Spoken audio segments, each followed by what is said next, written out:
You ask Tiger to solve. This deals with linear equations with one unknown. The final result is p equals 19. Let's solve it step by step. Simplify the expression. Expand the parentheses. Simplify the arithmetic. Group all constants on the right side of the equation. Add 18 to both sides.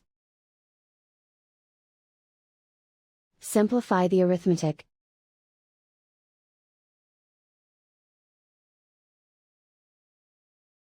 Isolate the p. Divide both sides by 2. Simplify the fraction. Find the greatest common factor of the numerator and denominator. Factor out and cancel the greatest common factor. And so the final result is p equals 19.